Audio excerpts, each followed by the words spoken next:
Babacar wax nga ko sànq bokk nga ci cadre Pastef en 2024 ñu faloon leen ngeen jiite réew mi ngeen jaay ñu benn diwo entre Ousmane Sonko ak Bassirou Diomaye Faye le président de la République ñu dem ba quelque temps semaine passée pratiquement président de la Ousmane Sonko mi nekkoon premier ministre président de la jël décret mu dàq ko nan nga jàngatee dàq boobu noonu avant ñuy ñëw ci yeneen yi xewaat yëpp ci ginnaaw. Bon je pense que sentiment biñ ci am je pense que ci la patriote yëpp sentiment boobu la ñu am muy un sentiment de déception. Déception bi li ko wund mooy que dañoo porté woon suñu yaakaar ci le président actuel Bassirou Diomaye Diakhar Faye. Donc yaakaar boobu nekkoon yaakaar bu rëy parce que ce fut le début d'une révolution. Donc yàlla dogal ñu xeex pendant plus de 10 ans ak sunu parti bi di Pastef les Patriotes. Donc xeex bu métti ba yàlla jël nguur gi teg ko suñu loxo. ñu jël yaakaar googu nag teg ko ci loxo Bassirou Diomaye Faye pour mu entamer le début de cette révolution.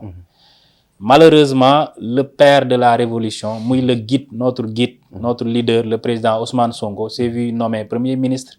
ñu jàpp ne vraiment dio bii nii yaakaar biñ ci amoon ba tey mu ngi ci. Malheureusement à ce stade comme ni mu ko waxee la semaine dernière nouvelle bi wàcc si muy son limogeage. Donc limogeage boobu nag nekk lu ñu bett man personnellement daf ma bett. Mais les agissements de Bassirou Diomaye ñun à Kër Massar xam nañ ci lu bëri.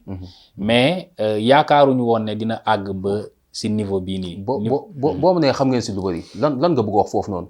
Bon énormément de choses parce que tey jii nii la division de Kër Massar. Particulièrement communes yi ngay gis nii. loxo Bassirou Diomaye génnu ci.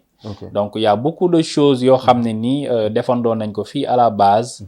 te vraiment séquelles yaa ngi fi ba tey jii nii tey jii soo gisee Pastef Kër Massar nekk dans cette tournant bi nga xam ne nii ba tey mënul normal. ça veut dire que y a des personnes qui ont agi là-dessus y a beaucoup de responsables nag moom peut-être loxoom da cee gën a fës. mais malheureusement ñun bettuñu trop. mais nag déception bi moo ëpp. déception parce que yaakaaroon nañ ne xëy na li peuple bi portendo pendant des années. dañoo yaakaaroon ne moom su ñëwee dina am benn niveau bu koy permettre mu mën a wëyal liggéey bi. donc nag su ñëwee ba agsi fii vraiment ça benn cassure bu rëy la def. xam naa nañ dëggaat tuuti si ginnaaw. parce que boo nee li mu fi def parce que am ñu koy jiiñ ni bu muy créé ay parce que moom wax na ko moom moo créé affaire yu bëri si Pastef. si lu mu wax ñu bëri dañ ko doon jiiñ ni il plaçait ses hommes partout est-ce que kon loolu da nga koy dëggal. non si effectivement loolu c'était la réalité loolu ñun on le savait depuis depuis la formation du parti à la base. dañ doon gis ay agissements. en fait au début li amoon mooy que ne ñoom dañoo Bassirou Diomaye dafa tegoon ci bëtam ci numéro 2 wu parti bi. donc ñun à la base on a senti ça. que ne ku si nekk da doon jéem a pour ay pions notamment pions yi nekkoon yi mu amoon yu nekk fii à la base. à Kër Massar. donc loolu nag peut-être que moo ñu yóbbee li yëpp ñun dañ doon politique pour la souveraineté de ce pays. alors que y avait des politiciens dans nous. yu amoon yeneen objectif. donc et ça c'est la finalité de tout ça. ñu gis bu mu ko dàqee affaire mu nekk lu gaaw dañ ko dàq je pense vendredi mardi Ousmane Sonko nekk président de l'Assemblée nationale opposition bi lañ jiñ ñi da ngeen jalgati ay textes Assemblée nationale parce que ñoom nee nañ dafa démissionné ñii nee nañ dafa suspendre son poste de député ban jàngat nga si am. en fait bon jàngat bu ma ci am du doon loo xam ne nii sur le fond lay nekk parce que je suis pas juriste. mais texte yi littéralement li mu wax dafa leer. parce que Ousmane Sonko il a été député.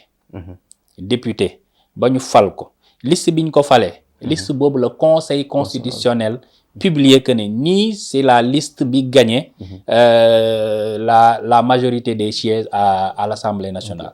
mais kuñ dem ba conseil constitutionnel jël décision tab la tu es député. donc suspension mandat de député njëkkee wu ko fi te du ko fi mujjee. donc gis nañ ko si yeneen régime yi passé am na leader yu si bëri def nañ ko. donc Abdoulaye Daouda Diallo exactement ñu si bëri def nañ ko. ki nekk ministre de la santé aussi. waaw ñu si bëri Abdoulaye Diouf Sarr maintenant le fait que ñu limogé ko vendredi. Mardi il est devenu président de l'Assemblée nationale. C'était prévisible xamoon nañ ne quel qu'en soit la situation. Ousmane Sonko day dellu au niveau de l'Assemblée nationale. Maintenant nag dellu niveau Assemblée nationale boobu peut-être que ñun dafa am lu ñu bett ñun sax les militants. Parce que on s'était dit que qu'il va devenir député, il va continuer de défendre ce pays. Mais man à ma conscience personnelle jàpp ma woon ne sax mën na jiite ji président assemblée.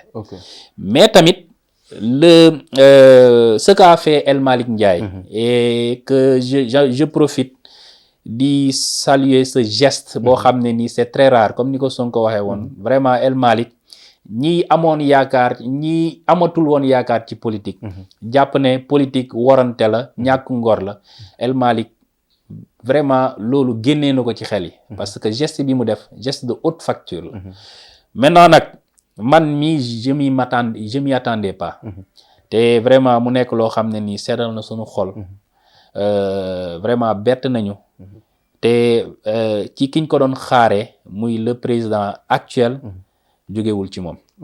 Maintenant nag ça veut dire que y a des personnes yi nga xam ne ni conviction bi ñu doon am ci parti bi ak gëm-gëm bi ñu jàpp ne parti bi mooy génne ce pays ci problème yi ni ñu nekk ñu ngi exister ba tey.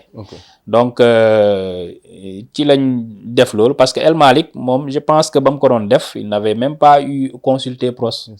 Donc def ko parce que xamoon na ne lii moo gën ci ñun. te Ousmane Sonko nag vraiment li ñuy wax en politique daf ñoo jiitu. dafa jiitu politiciens yi fi nekk ñu bari. parce que tey jii nii fi affaire bi commencé mooy Ousmane Sonko lan moo ko xalaat loo ne mën nañ àgg ci situation yi ba mu suspendre son mandat de député. Donc loolu lu jar a xoolaat la. Donc di sant yàlla parce que actuellement il est passé de la troisième autorité du pays à la deuxième place. Donc sant yàlla. Babacar bi ngeen doon xeex daa amoon li ngeen jaayoon Sénégalais yi. mooy un duo boo xam ne day ànd. ngeen dem 2 ans après ñuy wax parce que li fi am yëpp maanaam xeex 2029 la. ay ambition personnelle xëy na peut-être mais est-ce que jotuloon ngeen nekk ci jafe-jafe sénégalais yi que ngeen nekk tey di xeex pour 2029. En fait gis nga man je serai franc parce que soo xoolee xeexu 2029. ba problème yi commencé am ci la tàmbale. Mais quand on a pris ce pouvoir là. soo xoolee Ousmane Sonko ni mu doon gérer cette situation. Au niveau de l'exécutif won na nit ñi que ne liggéey rek moo ko taxoon jóg parce que ñun suñu problème c'était d'accéder au pouvoir exécutif. Léegi nag bañ ci nekkee xoolal ce qu'on a fait gis nga le temps même qu'on a pris à mettre en place notre gouvernement bi fi Sonko nekkoon tout était déjà planifié. soo xoolee les cadres qui ont rejoint le gouvernement bëri nañ ñoo xam ne nii dañoo yàggal liggéey ci projet bi en tant que tel.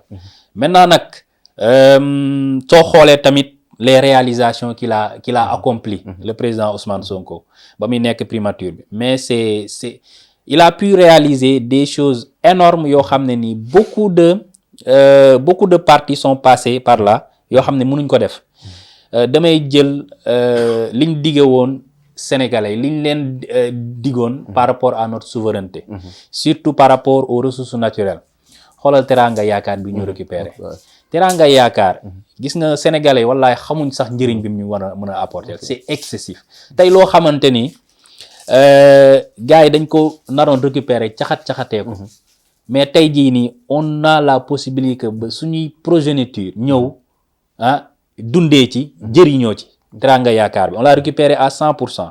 Les contrats qui ont été négociés. kon liñ ci gagné loolu gars yi duñ ko wax mais c'est des milliards et des milliards. Qui nous ont permis. situation bi ñu fi fekk maanaam ñu mën a survivre ñun ñëpp xam nañ ne situation bi ñu fi fekk fii ci réew mi jéggi na dayoo. c'est extrême. foofu laa bëgg a ñëw parce que dëkk gu mel ni Sénégal am ay jafe-jafe yu mel nii. ñu toog 10 jours.